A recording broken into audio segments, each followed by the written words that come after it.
गाधि तनय मन चिंता जाती, गाधि तनय मन चिंता जाती, हरि बिन मरहि न निशिचर बाती, हरि बिन मरहि निशिचर बाती।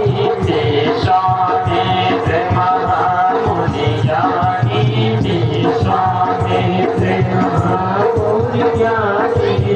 विश्वामित्र जी का प्रवेश हो रहा है कथा में। विश्वामित्र कौन थे? विश्वामित्र महामुनि ज्ञानी, बहुत बड़े महात्मा, महामुनि और ज्ञानी भी थे।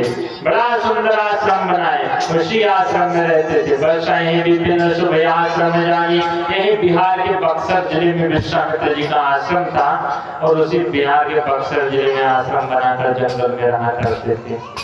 जहाँ जप यज्ञ योग मुनि करही, जप करते यज्ञ करते योग क्या करते, लेकिन अति मारीच स्वभाव डरही। मारीच और स्वभाव जैसे राक्षसों से बहुत डरते थे। ये जो मारीच और स्वभाव है, ये सब रावण के ही चेले हैं। मारीच स्वभाव रावण का मामा था। और बंधुओं, ये जो है देखता कि विश्वामित्र जी यज्ञ कर रहे हैं, तुरंत जाता यज्ञ को विध्वंस कर डालता। विश्वामित्र जी बड़ी चिंतित हुए। गाधि तनय मन चिंता व्यापी। देखिए बंधुओं, चिंता एक गृहस्थी भी करता है और चिंता एक साधु भी करता है। ऐसा नहीं कि साधु को चिंता नहीं होती, चिंता होती है साधु को। लेकिन अंतर क्या है? गृहस्थी को अपने सुख की चिंता होती है और साधु को समाज की चिंता होती है कि समाज का कल्याण कैसे होगा। अच्छा, अगर देखा जाए तो ये जो बिहार का बक्सर जिला है, ये उधर उस साइड में जनकपुर है और इस साइड में अयोध्या है। दोनों के ठीक बीच में पड़ता है बक्सर। और दशरथ जी के 4 बेटे हैं, जनक जी के 4 बेटियां, सब अपने अपने परिवार में मस्त हैं। उनको चिंता नहीं राक्षसों की। राक्षसों की चिंता दशरथ जी को, जनक जी को नहीं है। जबकि लंका यहाँ से बहुत दूर पड़ती है और रावण का उपद्रव यहाँ तक आ गया है, बिहार तक। इधर बिहार में और उधर महाराष्ट्र नासिक में शूर्पणखा को रखा है। बिहार नासिक सब कुछ ले लिया, लेकिन आज भी अभी भी दशरथ जी जगने वाले नहीं है। बंधु, अगर कोई गृहस्थी है, सो रहा है, तो उसको जगाने वाला है तो कोई साधु भी जगा सकता है। और यहाँ से विश्वामित्र जी को जब चिंता हुई तो विश्वामित्र जी समझ गए कि हरि बिनु मरहि न निशिचर पापी। ये जो निशिचर हैं, ये बिना भगवान के नहीं मर सकते। अच्छा, एक बात और आती है, ये जो निशिचर होते हैं और एक राक्षस होते हैं, दोनों में अंतर है। राक्षस और निशिचर, राक्षस जो होते हैं उनको राजा लोग मार दिया करते थे। पहले बहुत सारी कथाएं हैं कि राजा लोग राक्षसों को मार देते थे, लेकिन ये जो निशिचर हैं, इनको राजा लोग नहीं मार सकते, इनको भगवान ही मार सकते हैं। हरि बिनु मरहि न निशिचर पापी, बिना भगवान के निश्चर नहीं मर सकते। और ये निशिचर है क्या? निशिचर का मतलब जो हमारे अंदर बुरी आदतें हैं, जो हम आपको रात्रि में लेकर जाएं, जो हम आपको अकेले में अंधेरे में लेकर जाएं, वही निशिचर है। बुरी आदत क्या है? बुरी आदत वही है बंधुओं, जिसे हम जो काम गलत करते हैं बस वही बुरी आदत है। जो काम छिपा कर किया जाता है वही बुरी आदत होती है। एक कुत्ता आप देखे होंगे, जब उसको रोटी डाल दो तो वही खाता है। कुत्ते को रोटी डालो तो जहां दोगे वही खाएगा, लेकिन अगर कभी गलती से रसोई में घुस गया तो रसोई में बैठकर नहीं खाएगा, वो लेकर भाग जाएगा। क्यों? क्योंकि उसको पता है हम ये गलत कर रहे हैं। तो जब एक कुत्ते को पता है कि हम गलत कर रहे हैं, लाओ लेकर भाग जाएं, तो क्या इंसान को नहीं पता है कि हम ये गलत कर रहे हैं?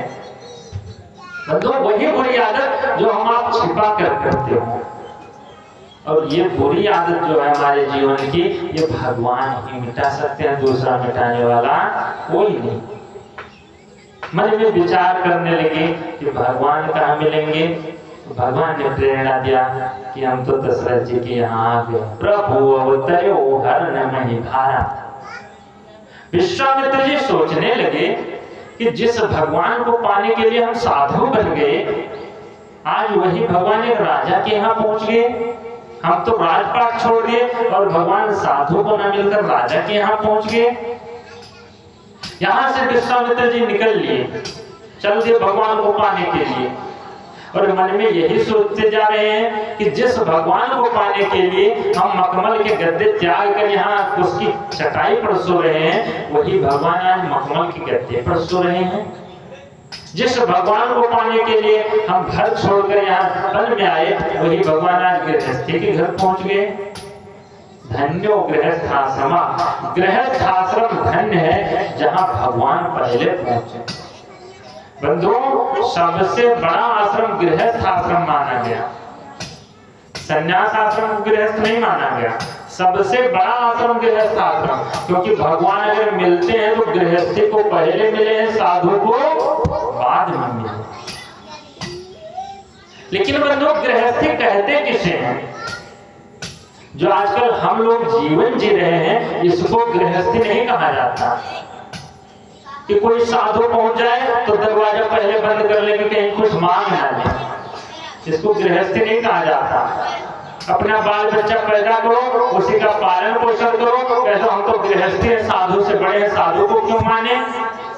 तो उसको गृहस्थी नहीं, उसको पशु धर्म कहा जाता है, गृहस्थ धर्म नहीं कहा जाता।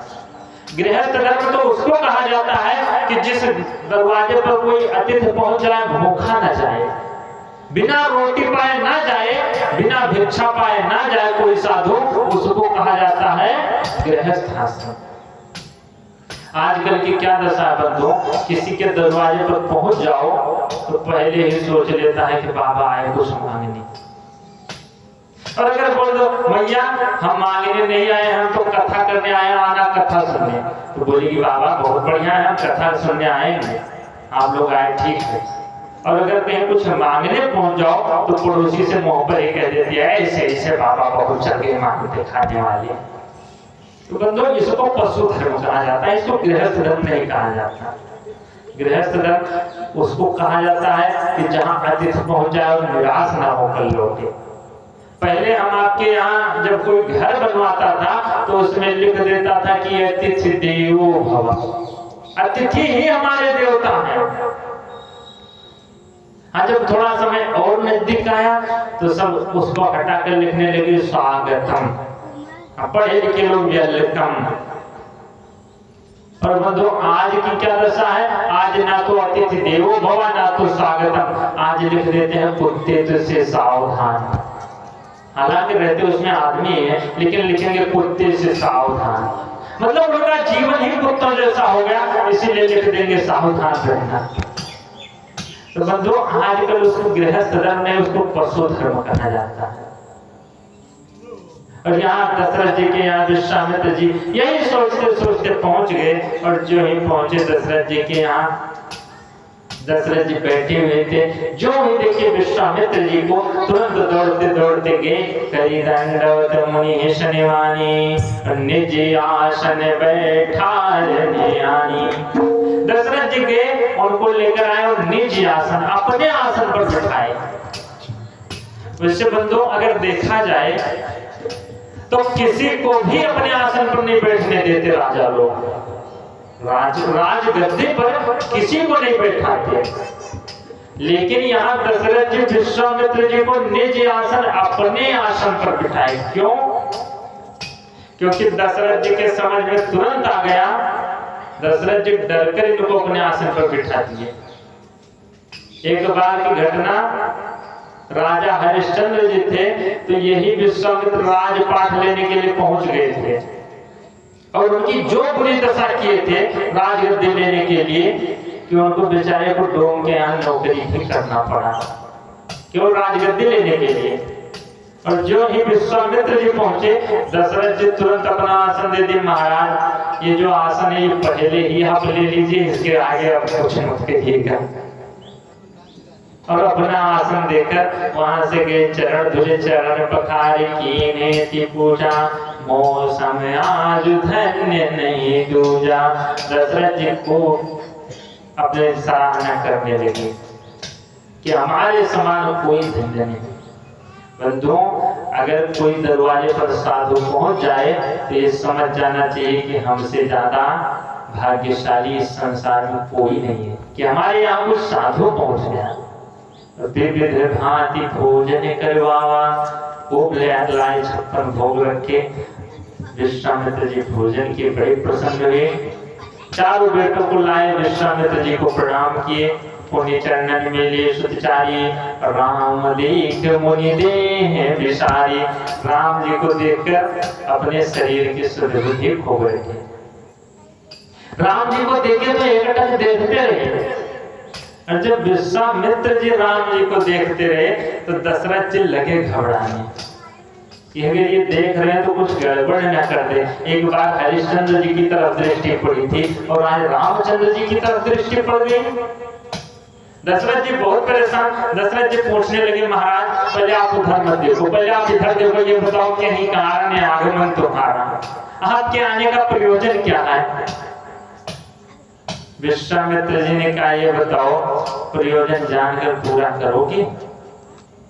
बोले, महाराज कहाँ हो सो करत न लाओ हमारा, आपको कहने में देर है, पूरा करने में देर नहीं लगेगा। आप कहिए तो आदेश तो कीजिए। विश्वामित्र जी ने कहा, असुर समूह, राक्षसों का समूह हमको सता रहा है। बोले, तो राक्षसों का समूह सता रहा, जाओ मैं भेज दे रहा हूँ सेना, सब मार डालेंगे राक्षस। बोले, नहीं सेना की जरूरत नहीं। बोले, मैं चलूं क्या। विश्वामित्र जी ने कहा, महाराज आपकी भी जरूरत नहीं वहां। दशरथ जी ने कहा, महाराज आपको हमारे ऊपर भरोसा नहीं है क्या, मैं राक्षसों को नहीं मार सकता।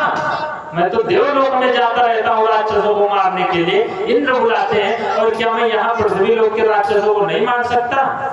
विश्वामित्र जी ने कहा, महाराज हमको मारने वाला नहीं चाहिए। बोले, फिर कौन चाहिए। बोले, अगर मारना होता राक्षसों को तो हम ही श्राप दे देते, मर जाते राक्षस। बोले, फिर कौन चाहिए। बोले, हमको तो तारने वाला चाहिए।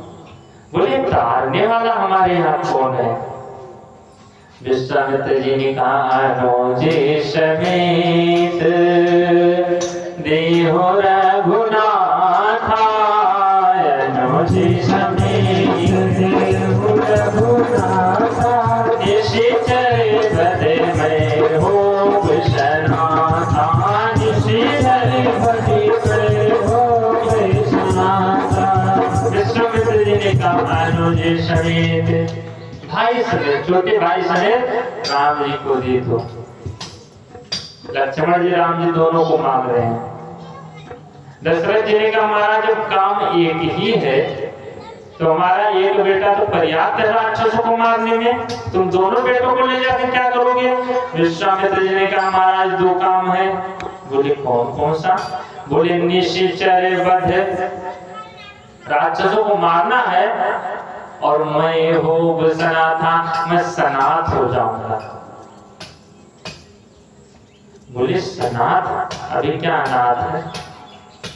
बंधुओं, अगर देखा जाए अनाथ कहते किसको है। अनाथ उसको कहा जाता है जिसके पास घर परिवार सुख संपत्ति कुछ भी ना हो, उसको अनाथ कहा जाता है। तो विश्वामित्र जी कोई अनाथ तो थे नहीं, क्योंकि सब कुछ भरा पूरा परिवार था, इनका राजपाट था पहले। देखिए बंधु, अनाथ दो प्रकार के, एक तो जिसके पास कुछ ना हो वो अनाथ, और एक अनाथ वो होते हैं कि जिसके पास सब कुछ हो लेकिन इतना अहंकार आ जाए कि वह अपने से बड़ा किसी को माने ही ना तो रघुनाथ को माने, ना विश्वनाथ को माने, किसी नाथ को अपने से बड़ा ना माने उसको भी अनाथ ही कहा जाता है। और ये विश्वामित्र जी इतने अहंकारी थे कि ब्रह्मा जी को भी चैलेंज दे दिए थे। दूसरी सृष्टि रच दिए थे ब्रह्मा जी के सामने, नए स्वर्ग की स्थापना कर दी।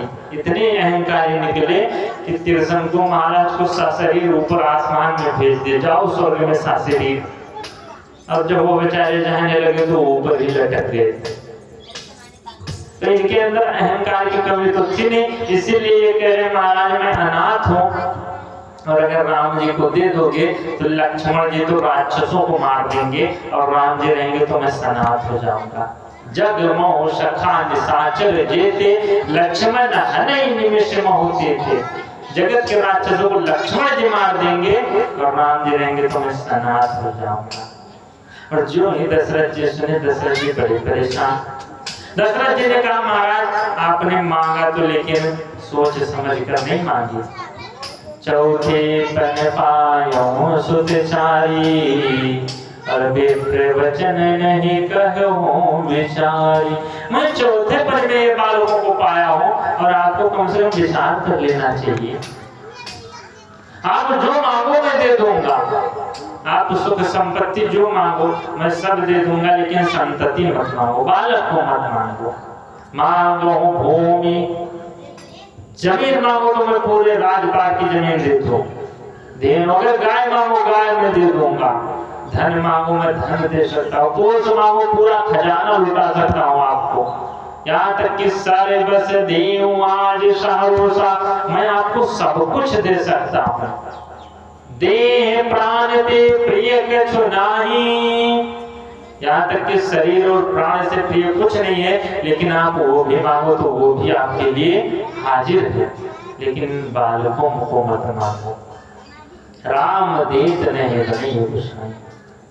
अब जो ही दशरथ जी आज साधु को मना कर दिए। अच्छा बंधु, जो साधु होता है वो जल्दी किसी से कुछ मांगता नहीं है, साधु कभी मांगेगा नहीं। और अगर साधु मांग भी ले तो बंधु कोई भी गृहस्थी ऐसा नहीं होना चाहिए कि अगर साधु मांगे और उसको ना दे। साधु को कभी वापस नहीं जाने देना चाहिए, साधु जो भी मांग ले सो दे देना चाहिए। लेकिन आज दशरथ जी मना कर दिए। सुदामा जी साधु थे, इतने बड़े साधु कि वो बेचारे भूखे रह जाते थे, लेकिन कभी मांगने नहीं गए भगवान से। भगवान साक्षात उनके मित्र थे, लेकिन मांगने नहीं गए। और बंधु बच्चे 3-3 दिन उनके छोटे छोटे बच्चे भूखे रह जाते, 3-3 दिन चूल्हा नहीं जलता, बच्चे बेचारे दुबले पतले रोते रहते। मैया से कहते मैया अब ये व्रत हमसे नहीं रहा जा सकता, सबके घर में चूल्हे जल रहे हैं, धुआं उठ रहा है, तुम क्यों चूल्हा नहीं जला रही हो। मैया कहती बेटा जाओ थोड़ा खेल आओ, मैं बना देती हूँ भोजन। बच्चे जाते खेलते रहते, खेलने में मन तो लगता नहीं भूख के मारे। बच्चे चले आते, बच्चे बोलते मैया अभी भी कुछ नहीं बनाए। मैया बोलती अच्छा तुम सो जाओ मैं भी बना रही हूँ। बच्चे सोते, नींद भी नहीं आती, किसी प्रकार माता उनको समझाती रहती। 3-3 दिन उपवास करके बच्चे रह जाते। लेकिन सुदामा जी कभी भगवान से मांगने नहीं गए। भगवान जब देखे कि हमारा भक्त मांगने नहीं आ रहा है और ये मांगेगा भी नहीं। अच्छा इनकी जो पत्नी थी इनको पता तो था नहीं कि इनके मित्र हैं वृंदावन बिहारी लाल। अब ये भगवान सोचने लगे कि हम इतने बड़े द्वारकाधीश बने बैठे हैं और हमारा भक्त मांगने नहीं आ रहा है। भगवान भी बड़े कौतुकी सोच रहे हैं, जब तक ये मांगेगा नहीं तब तक हम देने वाले नहीं। भगवान एक दिन स्वयं भिखारी का रूप रखे और पहुंच गए सुदामा जी के घर। उस समय सुदामा जी कहीं गए हुए थे। सुदामा जी की पत्नी निकली, भगवान बोले माता भिक्षान दीजिए। सुदामा जी की पत्नी लगी रोने, बोली बाबा हमारे घर में तो दिक्कत है, भोजन हम कुछ दे नहीं सकते। भगवान बोले क्यों देगी, क्या भिखारी को वापस लौटा दोगी। सुदामा की पत्नी बोली बाबा हमारे घर में सूतक पड़ा है, भगवान भी बड़े क्रोध के बोले, ये बताओ जन्मे का सूतक कि मरने का सूतक? बोले महाराज जन्मे का सूतक। बोले किसका जन्म हुआ, बेटे का जन्म हुआ कि बेटी का जन्म हुआ? बोली महाराज बेटी का जन्म हुआ। भगवान बोले कौन सी बेटी आई है तुम्हारे यहाँ, देखे तो दर्शन कराओ। सुदामा की पत्नी ने कहा महाराज दरिद्री आ गई। भगवान बोले दरिद्री तुम्हारे घर में? बोली हाँ महाराज, कुछ भी नहीं है। भगवान बोले तुम्हारे जो पति हैं उनके मित्र साक्षात द्वारकाधीश हैं, तुम उनसे क्यों नहीं कहते हो कि जाए कुछ मांग ले, और मित्र को कभी वापस नहीं लौटाएंगे? उनकी पत्नी ने सोचा अच्छा हमारे पति के मित्र है द्वारकाधीश, रुको आ जाने दो मैं भेजूंगी। और वहां से जब सुदामा जी आए तो उनकी पत्नी कहने लगी, ये बताओ तुम्हारे मित्र है द्वारकाधीश और तुम कुछ मांगने नहीं जा रहे हो? सुदामा जी ने कहा देवी क्या हम उनसे कैसे मांगने जाएं? हम तो 5 घर यही हो जाता है, 5 घर का भिक्षा देख लेते हैं और नहीं मिलता है तो वापस लौटाते हैं, हम उनसे क्या मांगने जाएं? उनकी पत्नी ने कहा नहीं आज तुमको जाना है उनसे कुछ मांगने। सुदामा जी ने कहा तो उनके पास हम कैसे जाएं? आखिर भगवान के पास जाओ तो कुछ ना कुछ लेकर जाना चाहिए। देखिए बंधुओं, भगवान के पास या मित्र के पास या अपने घर पर जाना चाहिए तो कुछ ना कुछ लेकर ही जाना चाहिए, खाली हाथ नहीं जाना चाहिए कभी। भगवान के मंदिर में जाओ तो कुछ ना कुछ लेकर जरूर जाना चाहिए। सुदामा जी के पास कुछ भी नहीं था। उनकी पत्नी गई तो वहां से 2 मुट्ठी चावल ले आई पड़ोसी से, और जब पड़ोसी के यहाँ से चावल लेकर आई, भगवान यहाँ से गए, सुदामा जी फटे पुराने कपड़े में पहुंचे, और जो द्वारपाल थे वो कितना प्रयास किया भगाने का, लेकिन जब नहीं माने सुदामा जी तो गए द्वारकाधीश दौड़े दौड़े पहुंचे और वहां आपस में मिले, लेकर गए बिठाए, देखे कि हमारा भक्त इतना फटे हाल कपड़े में।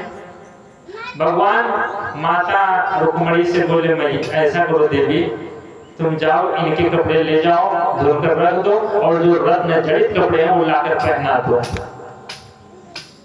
रुक्मणी जी गई, रत्न जड़ित कपड़े रखे थे उसको लाकर पहनाई। सुदामा जी देखे तो बड़ी पसंद हुई। सुदामा जी सोचे कि अब इतने रत्न जड़ित कपड़े मिल गए, अब इनसे मांगने की आवश्यकता नहीं है, क्योंकि अगर एक रत्न हम बेच देंगे तो हम कई साल तक बैठे बैठे खाएंगे, इसीलिए अब कुछ मांगेंगे भी नहीं। और भगवान देखे कि हमारे मित्र के मस्तक पर गरीबी की रेखा। रुक्मणी जी से बोले ऐसा करो गोरोचन का तिलक लगाओ, और जो ही मैया रुक्मणी लाई गोरोचन का तिलक, भगवान अपने अंगूठे से तिलक रगड़ दे और वो गरीबी की रेखा मिट गई। सुदामा जी सोचने लगे कि अब तो ये कपड़े ही पागे बहुत हैं, अब मांगने की आवश्यकता नहीं, मांगेंगे नहीं। भगवान भी सोच रहे हैं सुदामा हमसे मांगे। जब सुदामा जी चलने लगे, भगवान सोचे सुदामा जा रहा है, अच्छा कपड़े के बल पर जा रहा है। रुक्मणी जी से बोले ऐसा करो अगर देखो हमारे मित्र के कपड़े सूख गए हो तो लाकर पहना दो, ये कपड़े ले जाओ रख दो। सुदामा जी सोचे अच्छा किए थे जो मांगे नहीं, अगर मांगते जो एक कपड़ा नहीं दे सकता वो हमको क्या देता। और बंधुओं यहाँ लेकर गए, जब रख दे सुदामा जी वैसे लौट आए, और जब 2 मुट्ठी चावल भगवान खाए उनका तो इनका 2 लोक मिल गया था। बोलिए वृंदावन बिहारी लाल की। तो बंधुओं जब सुदामा जी कुछ ना कुछ लेकर गए तो उनका बड़ी बड़ी बिल्डिंग 2 लोक मिला। तो यहाँ पलटूपुर वाले जब कुछ नहीं लाएंगे तो इनका कैसे बिल्डिंग बनेगा। कुछ ना कुछ भगवान के दरबार में ले जाना चाहिए। और यहाँ विश्वामित्र जी आए थे मांगने, लेकिन जब दशरथ जी मना कर दिए, विश्वामित्र जी उठकर चल दिए। और जो ही विश्वामित्र जी चले, वशिष्ठ जी दशरथ जी से कहने लगे दशरथ ये बताओ तुम्हारे पास एक भी बेटे नहीं थे?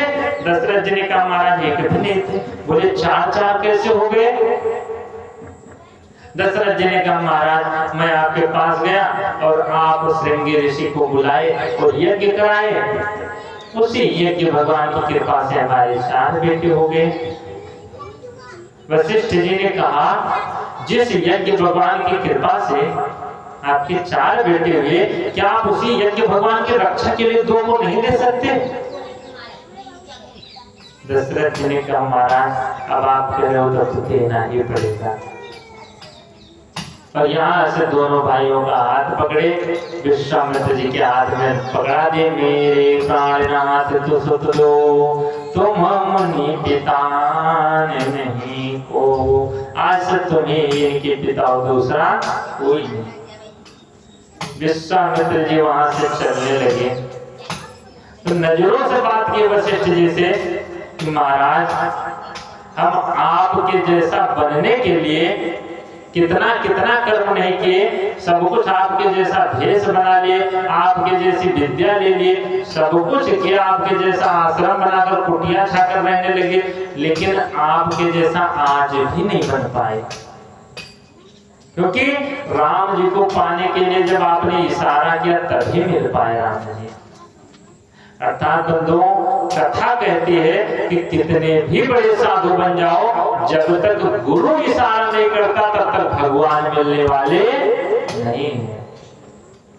और यहाँ जो वशिष्ठ जी इशारा किए, विश्वामित्र जी लेकर चलती और चले जात मुनि दीन दिखाई। जो ये तारक वन में पहुंचे, तारका राक्षसी तोड़ी भगवान को खाने के लिए, भगवान एक ही बाण प्राण हरि, एक बाण मारे और वो भी जय श्री राम हो गई। बोलिए वृंदावन आई लाले की, राघो सरकार की। तो यहाँ से भगवान आश्रम में पहुंचे। सुबह विश्वामित्र जी से कहने लगे महाराज आज यज्ञ कीजिए, निडर होकर निर्भय यज्ञ करो तुम जाइए। विश्वामित्र जी यज्ञ करने लगे, भगवान रखवाली करना शुरू किए। जो ही आहुति ऋषि मुनि डालने लगे, स्वाहा स्वाहा की आहुति पड़ने लगी, ऊपर से राक्षस तुरंत दौड़े राज्य की विध्वंस करने के लिए। सुने मारीच निशाचर कोई, लय सहाय धावा मुनि द्रोही। जो ही मारीच दौड़ा, लक्ष्मण जी जो ही बाण ताने, भगवान हाथ पकड़ ले, लक्ष्मण मारो मत इसको। लक्ष्मण जी ने कहा क्यों? बोले ये मारीच है। बोले तो मारना नहीं क्यों? राम जी ने कहा इसकी जो ड्यूटी है ये रावण गलत लगा दिया, इसकी ड्यूटी यहाँ नहीं होनी चाहिए, इसकी ड्यूटी तो पंचवटी में है। भगवान उसको क्या काम किए? भगवान बाण निकाले और आगे का जो नुकीला हिस्सा था उसको निकाल लिए और बिनु फर बाण राम ते ही मारा। बिना फर का बाण भगवान उसको मारीच को मारे कि मारीच मर ना जाए कहीं, और वो मरा नहीं। उस सत्य योजन का सागर पारा, उस 100 योजन समुद्र दूर जाकर लंका के किनारे गिरा। इसको भगवान जान से नहीं मारे। क्यों?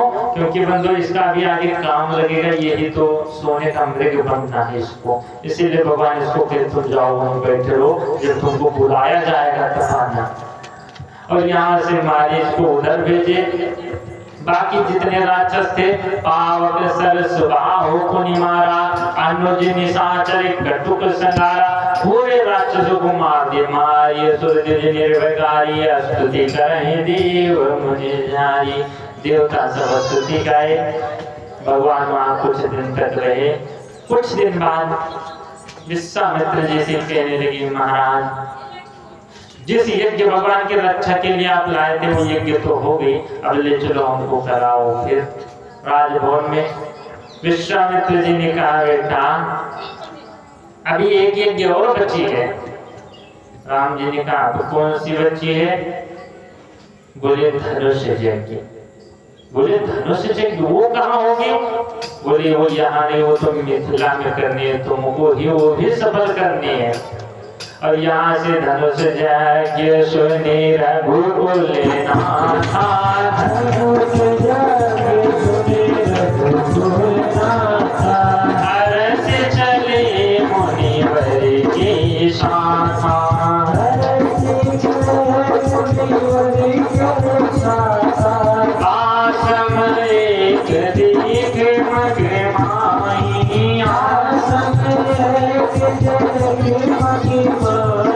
खग मृग जीव जंतु तानाहि खग मृग जीव जंतु तानाहि धनुष यज्ञ सुनि रघुकुल नाथा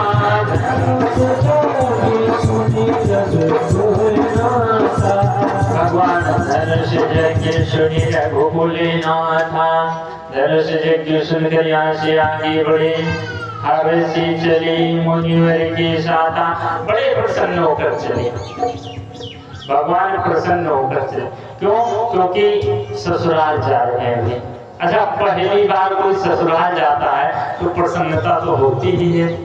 भगवान भी पहली बार ससुराल जा रहे हैं और बड़ी प्रसन्नता के साथ।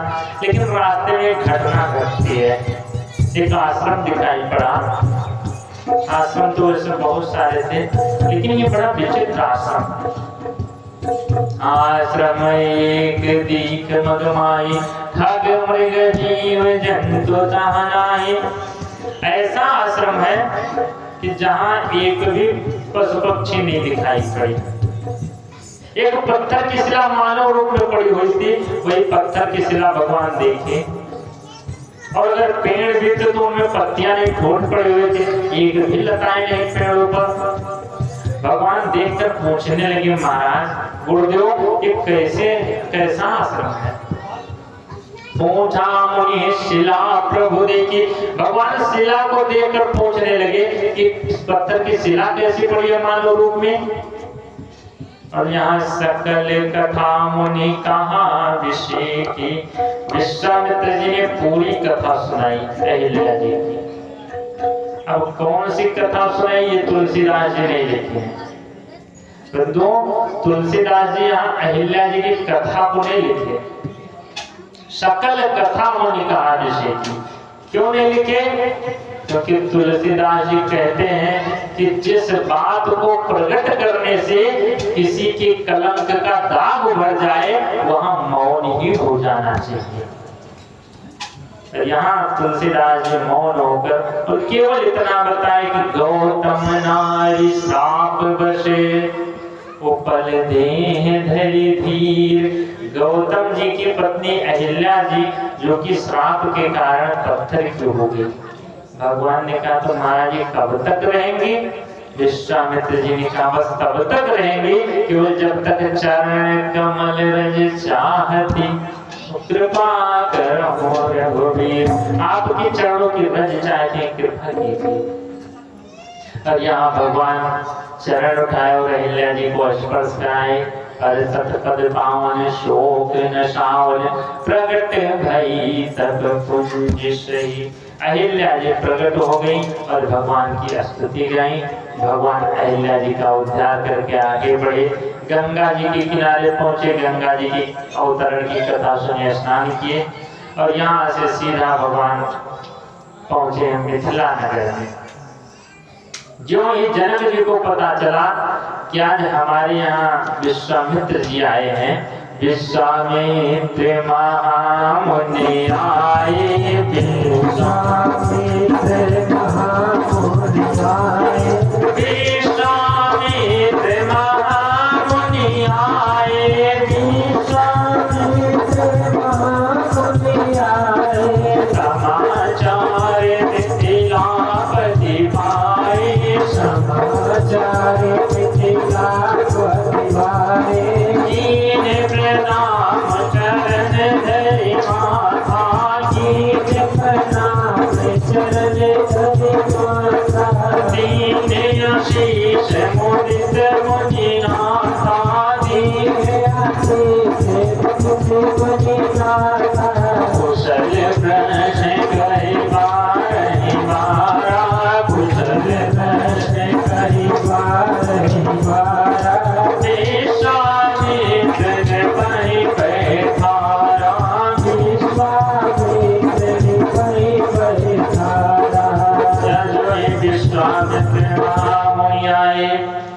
दशरथ जनक जी को पता चला कि विश्वामित्र आए हैं। समाचार मिथिलापति पाए।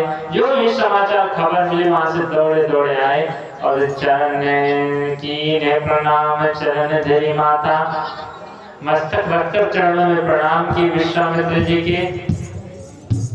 जनक जी विश्वामित्र जी के बगल में बैठे और उसी समय राम जी गए थे बगीचा देखने। राम जी पहुंचे, विश्वामित्र जी जो ही जनक जी राम जी को देखे, राम जी को देखकर कहने लगे महाराज ये बताओ ये कौन कौन है दोनों बालक? कहा कौन सुंदर दो बालक, मुनि कुल तिलक के नृप कुल बालक। ये दोनों बालक कौन है? मुनि कुल के आभूषण है कि कोई राजकुमार है, या आपके चेले हैं कि कोई राजकुमार लग रहे हैं? विश्वामित्र जी ने कहा ये बताओ राजन, ये तुमको लग कौन रहे हैं? ये राजकुमार लग रहे हैं कि हमारे चेले लग रहे हैं? जनक जी ने कहा महाराज ये ना तो हमको राजकुमार लग रहे हैं और ना तो आपके चेले लग रहे हैं। बोले फिर कौन लग रहे हैं? बोले ब्रह्म जो निगम नीति कही गावा, ओ भय बेस धरि की सोइया। ये तो साक्षात ब्रह्म जिनको वेद पुराण नीति नीति कहकर गाते हैं, वही शरीर धारण करके चले आए। विश्वामित्र जी ने कहा महाराज ऐसा आपको बोल रहे हो?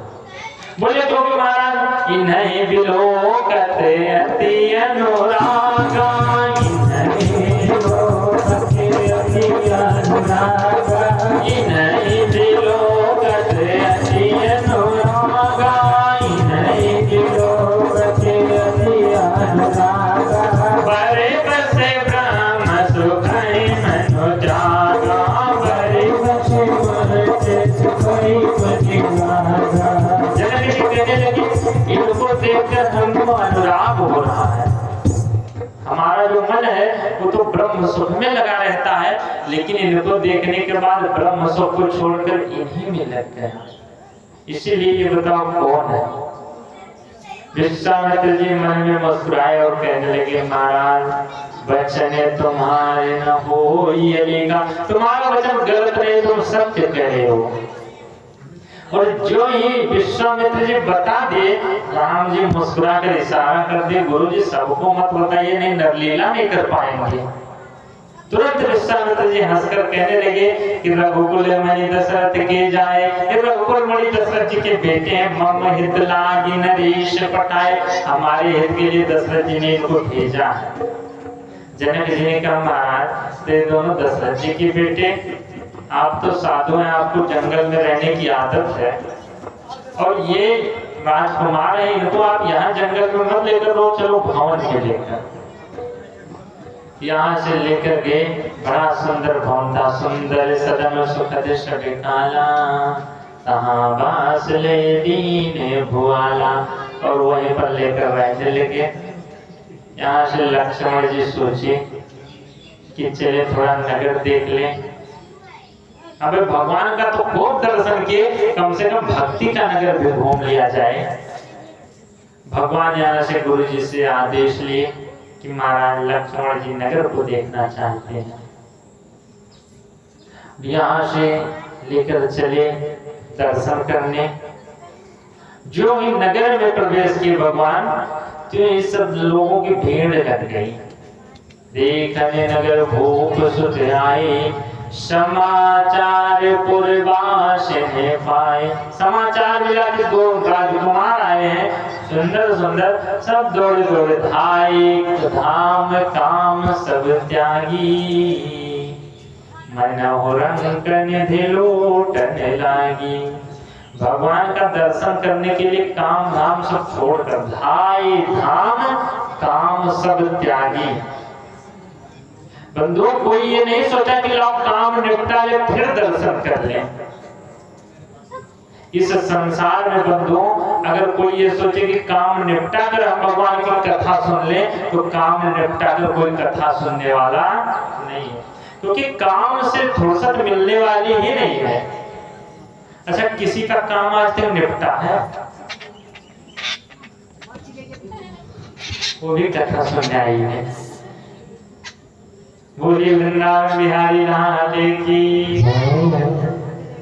बंधुओं अगर कोई काम धाम निपटा कर सोचे तो काम निपटाते निपटाते खुद निपट जाता है, लेकिन काम निपटने वाला नहीं। अगर सोचो आज तक किसी का काम निपटा हो तो किसी का निपटा। इसीलिए बंधुओं, अगर भगवान को पाना है तो काम निपटाने में मत फंसो। काम धाम छोड़ना ही पड़ेगा भगवान को पाने के लिए। मरने के बाद भी लोगों का काम बचा ही रह जाता है, 13 दिन बाद दूसरा ही कोई करता है उसका काम। लोग कहते हैं भैया क्या है, बोलेंगे उसका काम है। आज मतलब मरने के बाद भी दूसरा ही काम आपका करता है, खुद से काम निपटने वाला नहीं। तो जीते जी ही दूसरे के हाथ में अपना काम धाम सौंप दो। जितने जनकपुरवासी थे सब धाय धाम काम सब त्यागी। और यहाँ से जो ही पहुंचे, भगवान देखे कि भीड़ लग गई लोगों की। भगवान के ऐसा करो, लक्ष्मण चलते हैं गली में। अब जब गली में गए तो जो माताएं थी जुगती भवन झरोखने लागी, मेरे कहे राम रूप अनुरागी। सब झरोखे से भगवान को खिड़की खोल खोल कर देख रही है। कुछ महीने दूसरे के छत पर चली गई भगवान का दर्शन करने। अब जब सखियां देखी भगवान को तो एक सखी सोची कम से कम इनके हम चेहरे का तो दर्शन कर लें, ऊपर देखते तो चेहरा भी देख लेते। एक सखी फूल फेंकना शुरू की, और जब फूल फेंकने लगी तब फिर भगवान ऊपर नहीं देखे। एक सखी कहने लगी, बहन ये जो सांवला वाला है वह सांवरो जानकी जोगो, ये तो जानकी जी को योग्य है। तब तक दूसरी बोली, बहन अच्छा ये जानकी जी को मिल ही कहां पाएंगे। जनक जी ने तो इतना बड़ा प्रण लिया है कि जो धनुष को उठाएगा उसी के साथ विवाह होगा। और ये इतने कोमल हैं, ये जानकी जी को मिलेंगे कैसे, धनुष तो इनके बस की बात है नहीं। बोली देखो बहन, अगर जनक जी इनको देख लेंगे, अभी जनक जी देखे नहीं होंगे, अगर जनक जी इनको देख लेंगे तो अपना प्रण छोड़कर ही इनके साथ विवाह कर देंगे। ऐसे ऐसे जब सखियां बात कर रही थी तब तक एक 90 साल की सासू, इससे भी ज्यादा रही होगी, वो छत के दूसरे कोने में बैठी थी और बात को सुन ली। अच्छा जो सासू होती हैं उनके कान थोड़ा ऊंचे होते हैं, कम सुनती हैं, लेकिन पता नहीं कौन मशीन होती है इनके पास की बहू की फुसफुसाहट भी सुन लिया करती है। हाँ वो बुढ़िया वहां से सुनकर लाते लेकर टेकते टेकते पहुंच गई। बोले क्या बात कर रही हो तुम लोग इतनी देर से। बोले सांवरो जानकी जोगो, वर सांवरो जानकी। अगर ये जानकी जी को मिल ही जाएंगे तो इससे तुम्हारा क्या लाभ। बहू कहने लगी भैया तुमको नहीं पता है, बार सनी बसे जनक बुलाओ वशीय। जनक जी की प्यारी बिटिया जानकी जी हैं और ये ज्यादा दिन ससुराल में रहने नहीं देंगे जनक जी। उनको बार बार लेकर आएंगे जानकी जी को, तो ये इनको लेने आएंगे। लेने आई हैं बंधु दो काम कोटि गमनीय। इनको लेने आएंगे बार बार तो इनका दर्शन मिलता रहेगा, यही हमारे लिए बहुत बड़ी बात हो जाएगी। और यहाँ से भगवान का सब दर्शन की, भगवान के धनुष की रचना देखी। वहां से गए, रात्रि बीती, सुबह उठे, भगवान गुरुदेव से पूछे गुरु जी जाए पूजा के लिए पुष्प ले आए। गुरु जी ने कहा जाओ ले आओ। गए पुष्प वाटिका में। यहाँ पुष्प वाटिका का थोड़ा बड़ा प्रसंग है लेकिन हम संक्षेप में ही सुनाएंगे। जो ही भगवान पुष्प वाटिका में पहुंचे, भगवान चारों तरफ देख रहे हैं कि कोई देख तो नहीं रहा है। भगवान इसलिए नहीं देख रहे हैं, भगवान चारों तरफ क्यों देख रहे हैं। चाहो दिसे चितई पूछी माली गने। चारों तरफ देख रहे हैं कि कोई माली हो तो उससे पूछ ले। अच्छा बंधुओं, भगवान राम जी बिना पूछे फूल भी नहीं तोड़ रहे हैं। और यही हमारे अगर भगवान श्री कृष्ण होते तो बिना पूछे ताले भी तोड़ डालते, वो छोड़ने वाले नहीं। ये भी चारों तरफ देख रहे हैं कि कोई हो तो पूछ ले। वो भी आते तो चारों तरफ देखते। क्यों देखते? वो देखते कि कोई देख तो नहीं रहा है। वो लीला करने आए थे और ये मर्यादा करने आए थे। यहाँ जब आए भगवान देखे तो माली को देखकर पूछने लगे चाचा जी फूल तोड़ने। माली ने कहा जाओ तोड़ लो, और भगवान के लगे लेने दल फूल मुझे मन। उसी समय सीता जी उस वाटिका में पहुंची और अष्ट सखियों के साथ में पहुंची। संग सखी सब सुभग सयाने गाँव गीत मनोहरे वाणी। सखियां गीत गाते गाते पहुंची, किस लिए? गौरी पूजन के लिए। अच्छा बंधुओं, पहले जब माताएं कहीं जाती थी पूजन के लिए तो गीत गाया करती थी।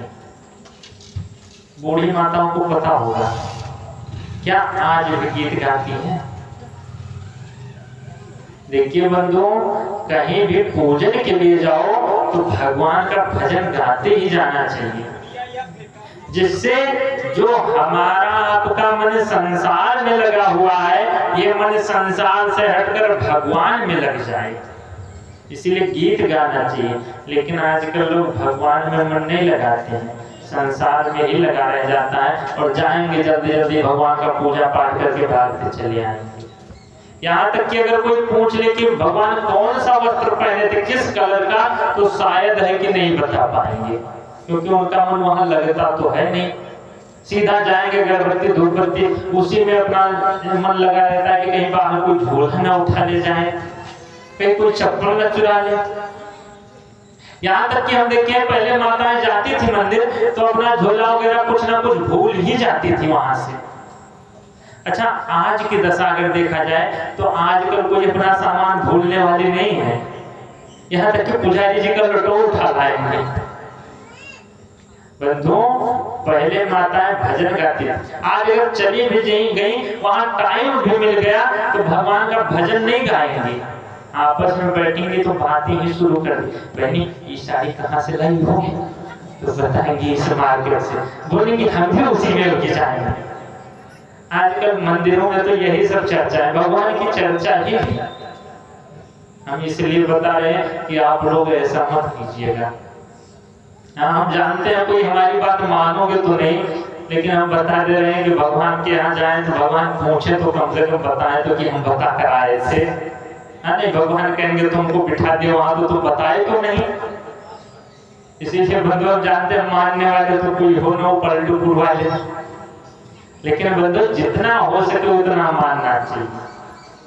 और यहाँ से सखियां सब भजन गाते गाते पहुंची। सब तो गई मंदिर में पूजन के लिए, लेकिन एक सखी सी संग बिहाई, वो चली गई फुलवारी देखने। और जब फुलवारी में पहुंची तो भगवान का जो ही दर्शन की वहां से दौड़ी दौड़ी चली आई। सीता जी से बोली, अरे जानकी ऐसा करो, ये मंदिर कहीं नहीं जाएगा, ये मूर्ति कहीं नहीं चली जाएगी, लेकिन वो चले जाएंगे। भैया बोली कौन चले जाएंगे? सखी बोली, अरे वो चले जाएंगे जो दोनों आए हैं दर्शन फूल बगिया में। सखियों ने कहा बहुत आते हैं, चले जाएंगे तो क्या हुआ?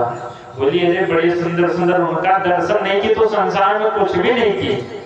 वो लेकर आई सखियों को माता सीता के साथ भगवान का दर्शन कराई। जो ही राम जी देखे, राम जी माता सीता को देखते रह गए। लक्ष्मण जी ने कहा, भैया तुम आज उधर क्यों देख रहे हो? राम जी ने कहा, भैया तात जनक तनया यह सोई, धनुष यज्ञ जय कारण हुई। या वही क्या है जनक जी की, जिसके कारण धनुष यज्ञ हो रहा है। पूजन गौरी सखी ले आई। भगवान भी आज भक्ति की तरफ देख रहे हैं। और करत प्रकाश फिर ये फुलवाई। भगवान समझाने लगे लक्ष्मण जी को कि ये साक्षात भक्ति है, अपने भक्ति का प्रकाश करने फुलवारी में घूम रही है। और यहाँ से माता जानकी जी दर्शन किए, भगवान भी दर्शन किए। ये भगवान और सीता जी का पहला मिलन था। बोलिए सीता रामचंद्र भगवान की। देखिए बंधुओं, ये सीता स्वयंवर है। स्वयंवर उसको कहा जाता है कि जहां कन्या अपने मन से वर का वर्ण करे, स्वयंवर। और माता जानकी जी धनुष यज्ञ में नहीं वर्ण की थी, यही फूल बगिया में ही भगवान का वर्ण हो गया था, अपने मन से वर्ण की थी। तो ये फूल बगिया में ही स्वयंवर हुआ था। बाकी धनुष यज्ञ जो हुआ था उसमें स्वयं तो वर्ण करना नहीं था। और यहाँ से माता सीता गए, राम जी गए, विश्वामित्र जी को पुष्प दिए, भगवान विश्वामित्र जी पुष्प लेकर पूजन किए। सुमन पाई मुनि पूजा कीनी, पुनीय शीश दो भाई ने दीनी। दोनों भाइयों को आशीर्वाद दिए कि जाओ बेटा तुम्हारे दोनों के मनोरथ सफल होंगे। दोनों भाई बड़े प्रसन्न हुए। यहाँ से रात्रि बीती, सुबह हुई। अगले दिन का सूर्योदय माता सीता के भाग्य का निर्णय लेकर उदय हुआ। बोलिए जानकी मैया की। और दूसरे दिन ये